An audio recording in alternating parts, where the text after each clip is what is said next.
वो ख़राब ना हो, ठीक है। नोटबुक पे करने वाली कोई भी एक्टिविटी नहीं थी। एडवर्ब फ्रेज़ की तरफ आ जाए। एडवर्ब फ्रेज़ जैसा कि हमने एडजेक्टिव फ्रेज़ और नाउन फ्रेज़ किया है पिछले चैप्टर्स में।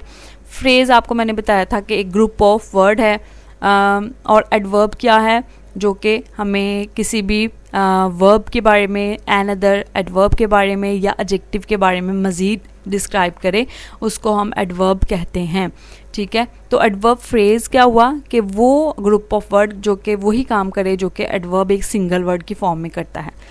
डेफिनेशन देखें, an adverb phrase is a group of words that functions like an adverb. वो एडवर्ब फ्रेज वो ग्रुप ऑफ वर्ड है जो कि एडवर्ब की तरह से काम करता है। एग्जाम्पल्स दी गई हैं आपको, लाइक ही वर्क्स केयरफुली और दे रेस्टेड एट सनसेट। एक लफ्ज़ में है अगर जैसे केयरफुली तो ये एडवर्ब कहलाएगा, अगर एक से ज़्यादा लफ्ज़ हैं तो फिर ये एडवर्ब फ्रेज़ कहलाएगा। आपको एक्टिविटी में कहा क्या गया है कि find a suitable adverb to replace each adverb phrase in the following sentences. आपको एडवर्ब फ्रेजेस दी गई हैं जो कि बोल्ड फॉर्म में नज़र आ रही हैं आपको प्रोमिनेंट। आपने उसको रिप्लेस करना है एक सिंगल वर्ड के साथ, ठीक है, जो कि वही मीनिंग दे जो कि इन अल्फाज का मीनिंग बनता है। इस तरह की एक्टिविटीज़ आपने बेटा 9th में भी की हुई हैं। आपको जो है वो इन एक्टिविटीज़ को करने में या समझने में यकीनन कोई प्रॉब्लम नहीं होगा। फर्स्ट सेंटेंस देखें, our teacher wanted that work to be done without delay. Word है यहाँ पे विदाउट डिले, यानी कि देर किए बगैर। तो इसके लिए जो है वो हम सूटेबल जो है वर्ड यूज़ कर सकते हैं इमीडिएटली, जिसका मतलब होता है फ़ौरन। तो आपने विदाउट डिले को अंडरलाइन करना है, ठीक है। इसको कट करके इसके ऊपर जो है वो इमीडिएटली लिख लेना है। Our teacher wanted that work to be done immediately. फिर उसके बाद है she is without doubt the most caring person I have met. आप यूँ भी कर सकते हैं कि उसका उर्दू मीनिंग भी लिख सकते हैं ताकि आपको याद रहे। जब आप दोबारा से ये एक्टिविटी रिवाइज़ करने लगें तो आपको जहन में हो कि आपने इसको जो है वो कैसे रिप्लेस किया था। विदाउट डाउट जिसका मतलब होता है कि बग़ैर शक के, ठीक है। तो बगैर शक के इसके लिए हम जो है वो वर्ड ब्रीफ करके यूज़ कर सकते हैं अनडाउटेडली। अनडाउटेडली की स्पेलिंग आपको मैं बता देती हूँ, UNDOUBTEDLY, undoubtedly. She is undoubtedly the most caring person I have met. Page number 47 पे देखें, थर्ड आपका सेंटेंस है, this plant flowers once every year. Once every year यानी साल में एक मरतबा। तो यहाँ पे हम इसको रिप्लेस करके जो है वर्ड यूज़ कर सकते हैं ईयरली, यानी सालाना। दिस प्लांट फ्लावर्स ईयरली, ठीक है। इसके स्पेलिंग जो है वो देख लें, YEARLY, ईयरली। फिर है you should complete the work in a while. In a while यानी कि बहुत कम वक्त में। You should complete the work shortly. Shortly का वर्ड आप यूज़ कर सकते हैं, स्पेलिंग देख लें, SHORTLY, शॉर्टली।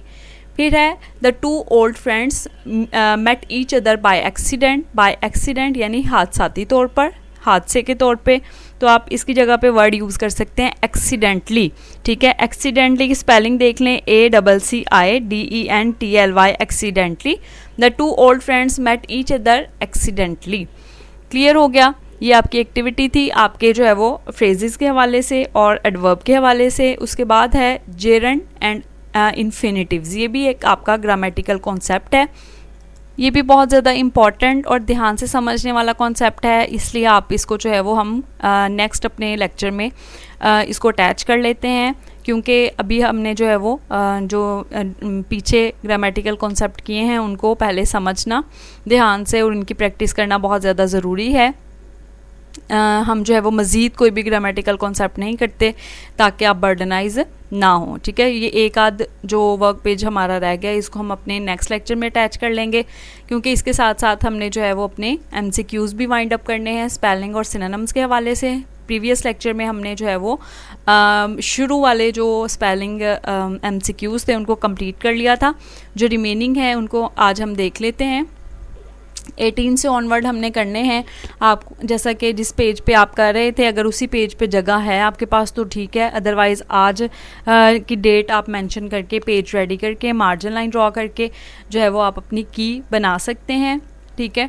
और आप जो है वो MCQ नंबर लिखें और उसके सामने की बनाते जाएं। स्पेलिंग MCQ आपको पता है 3 इनकरेक्ट स्पेलिंग के साथ जो है वो आपके ऑप्शंस होते हैं और एक आपका सही वाला स्पेलिंग होता है जिसको आपने टिक करना होता है, ठीक है। तो 18 में आप देखें वर्ड आपके पास लिखा हुआ है इमीजिएट, इमीजिएट जिसका मतलब होता है फौरी। डी ऑप्शन देखें, इसका स्पेलिंग IMMEDIATE इमीजिएट, ठीक है। उसके बाद है 19 आपका वर्ड जेंटल जिसका मतलब होता है नरम या हल्की, ठीक है। थपकी के लिए ये वर्ड यूज़ किया था वहाँ पे आपके चैप्टर में।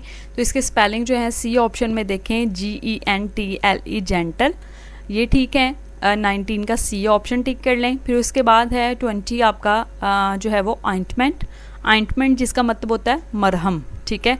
इसमें 20 में देखें आपका जो बी ऑप्शन है वो ठीक है, OINTMENT ऑइंटमेंट। फिर उसके बाद है आपका वर्ड क्रिटिकल, क्रिटिकल जिसका मतलब होता है नाजुक या संगीन, ठीक है। इसमें ऑप्शन अगर आप देखें तो 21 का डी ऑप्शन ठीक है, CRITICAL क्रिटिकल, डी ऑप्शन। फिर उसके बाद है 22 आपका ऑप्शन जो है विक्टम, विक्टम जिसका मतलब होता है मरीज़ या शिकार होने वाले लोग, मुतासिर होने वाले लोग, बी ऑप्शन ठीक है, VICTIMS विक्टम्स। फिर है 23 आपका नॉलेज वर्ड इलम जिसका मतलब होता है, ए ऑप्शन इसका देखें KNOWLEDGE नॉलेज, ठीक हो गया। दोबारा से इसकी की रिपीट कर रही हूँ, ध्यान से सुन लें स्पेलिंग्स वाले ताकि हमारे वाइंड अप हो जाएं। 18 डी ऑप्शन है, 19 आपका जो है वो सी ऑप्शन है, 20 बी, 21 डी, 22 बी और 23 ए ऑप्शन ठीक है। आपके जो सिनोनिम MCQs हैं ये फर्स्ट 4 हमने कल जो है वो कर लिए थे। उसके बाद हमने 5 से ऑनवर्ड अपना कंटिन्यू करना है काम। इसको जो है वो ध्यान से सुनते जाएं और साथ साथ जो है वो की बनाते जाएं।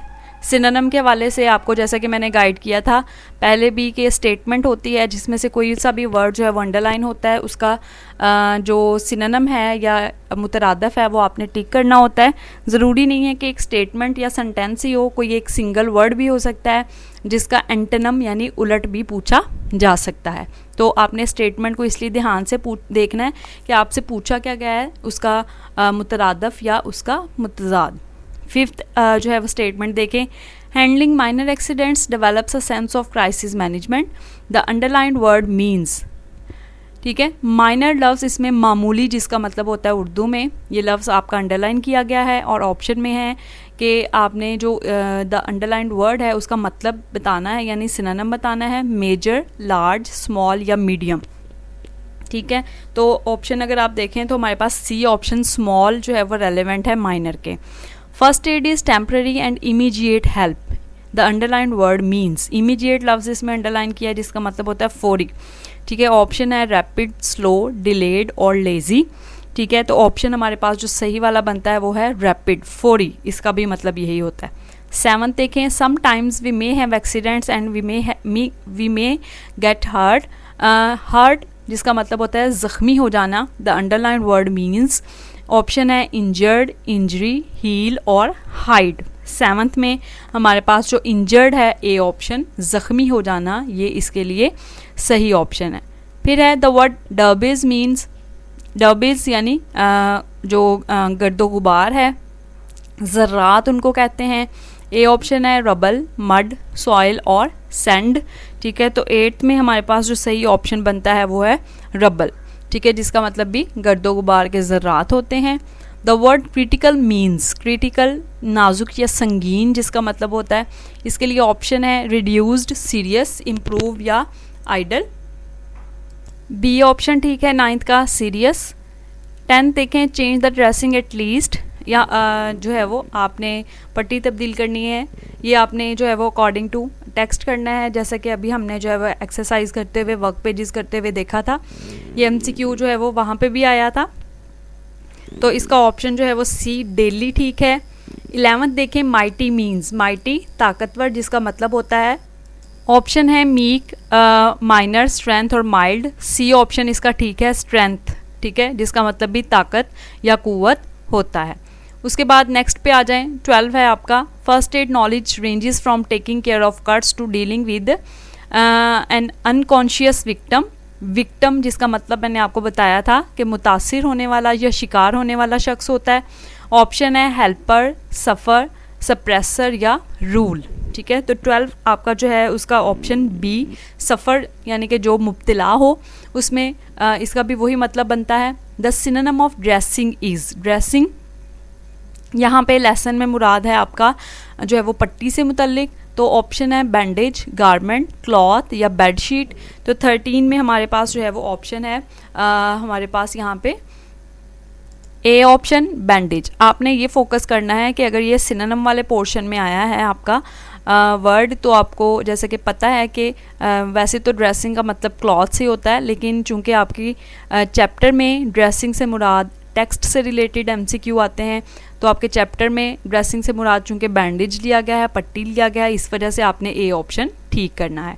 बैंडेड्स और sticky plaster are good for dressing small dash, ये भी आपका चैप्टर में से लिया गया है। स्मॉल वाउंड्स, ए ऑप्शन ठीक है। Which word means to identify the nature of a problem specially and illness, यानी जो मसला है, जो बीमारी है, उसकी नेचर को आइडेंटिफाई करना, ख़ास तौर पर किसी बीमारी से मुतल्लिक कौन सा ऐसा लफ्ज़ है जिसका मतलब बनता है इन्फेक्शन, सिम्टम्स, प्रिस्क्रिप्शन या डायग्नोज। डायग्नोज तशखीस करना, बीमारी तलाश हो जाना, मतलब इसका वही है जो कि आपके अंडरलाइन वर्ड का है, तो डी ऑप्शन आपका ठीक बनता है 15 का। The meanings of dislocate is, dislocate अपनी जगह से हट जाना, जो ऑप्शन है इसके लिए to put out of place, to doubt, to reject, to approve. ठीक है, तो 16 का जो हमारे पास ऑप्शन बनता है ठीक वो ए है, to put out of place. फिर राइंस मीन्स क्विकली वॉश करना, जैसे कि मैंने आपको बताया था इसका मतलब होता है, ऑप्शन है रिमूव, वॉश, कट, एड्रेस। तो 17 का ऑप्शन हमारे पास बनता है B wash. The synonym of innovative is, innovative जो है वो उसका मतलब क्या है, न्यू, ओल्ड, आउटडेटेड या ऑब्सलेट। इनोवेटिव जदीद, जो बहुत ज़्यादा चीज़ हो उसके लिए हम जो है वर्ड यहाँ पे ए ऑप्शन न्यू, इसके लिए हम जो है वो देखेंगे। ये आपके थे आपके सिनोनिम एमसीक्यूज़ जिनकी आपने की यकीनन बना ली होगी, इसको आपने अच्छी तरह से जो है वो तैयार कर लेना है। ठीक है, उसके बाद आपकी जो डायरी है वो आपने नोट डाउन कर लेनी है। यूनिट नंबर 4 के वर्क पेजेस आज हमने वाइंड अप किए हैं, 2 पेजेस हमारे रह गए हैं जिनको हम अपने कल के लेक्चर के साथ अटैच करेंगे। इसके साथ साथ जो प्रीवियस लेक्चर के रिमेनिंग एमसीक्यूज़ थे स्पेलिंग और सिनोनिम के हवाले से, वो आज हमने वाइंड अप किए हैं। अच्छी तरह से इनको जो है वो आपने तैयार कर लेना है, इनकी प्रैक्टिस करनी है। लिखने वाला आज कोई भी काम नहीं है आपका, ना वर्क पेजेस में से ना एमसीक्यूज़ में से, लेकिन जो है वो आपकी तैयारी जो है वो बहुत ज़्यादा अच्छी होनी चाहिए। इसके साथ साथ एक बात, जो एक स्टूडेंट की तरफ से मेरे पास क्वेश्चन आया था कि उसको मैं ज़रूर क्लियर करना चाहूँगी, ताकि अगर किसी भी और स्टूडेंट के जहन में इस तरह की कोई भी एम्बिग्विटी है तो वो क्लियर हो जाए कि क्या कोई ऐसी हेल्पिंग बुक या नोट्स जिसके ऊपर पहले से उर्दू ट्रांसलेशन लिखी हुई है उसको हम कॉपी करवा के अपनी नोटबुक के ऊपर पेस्ट कर सकते हैं या स्टेपल कर सकते हैं। तो बेटा आप ऐसा कुछ भी नहीं कर सकते, क्योंकि जब आपको ट्रांसलेशन में करवा रही होती हूँ तो आपको बार बार एक बात बताती हूँ कि वर्ड आप अंडरलाइन करके मीनिंग बुक पे लिखें और उसका बामुहावरा तर्जुमा अपनी नोटबुक पे लिखें। और डायरी भी उस दिन आपको यही दी जाती है, इसके अलावा और तो कोई डायरी दी नहीं जाती रीडिंग ट्रांसलेशन की। और आपने उर्दू तर्जुमा लिखना होता है, तो बेटा आपको डायरी देने का या पढ़ाने का मकसद सिर्फ ये है कि आपकी रिटन प्रैक्टिस अच्छी हो जाए। आपने खुद अपने हाथ से लिखना है, वो आपका होमवर्क भी होता है। आपने जैसे ही स्कूल वापस आना है इंशाल्लाह, तो आपके वो काम सारा चेक भी होगा, आपकी रिटन प्रैक्टिस है। वरना तो फिर गाइड भी है, हेल्पिंग बुक भी है मार्केट में अवेलेबल, आप वहाँ से भी ये काम ईजिली कर सकते हैं। ठीक है, तो टीचर के पढ़ाने का मकसद यही होता है कि आप अपनी रिटन प्रैक्टिस पे फोकस करें, आपके अपने नोट्स प्रिपेयर हों। तो इसलिए ऐसा कुछ नहीं करना, बल्कि ख़ुद हाथ से लिखना है ये। ठीक है, तो बहुत अच्छी बात है, आपके जहन में अगर कोई ऐसी क्वेश्चंस आते हैं तो वो पूछ लेते हैं, क्लियर हो जाता है। तो आप जो है वो अब आपको आई थिंक समझ आ गई होगी कि आपने अपनी नोटबुक पे ख़ुद अपने हाथ से लिखना है ये काम। अच्छा जी, और कोई बात अगर लेक्चर के हवाले से जो समझ में नहीं आई हो वर्क पेजेस के हवाले से, तो वो आप मुझसे पूछ सकते हैं। Thank you so much students. If you have any problem and queries you may ask in comments. Allah Taala आप सबको अपनी हिफ्ज़-ओ-मान में रखे।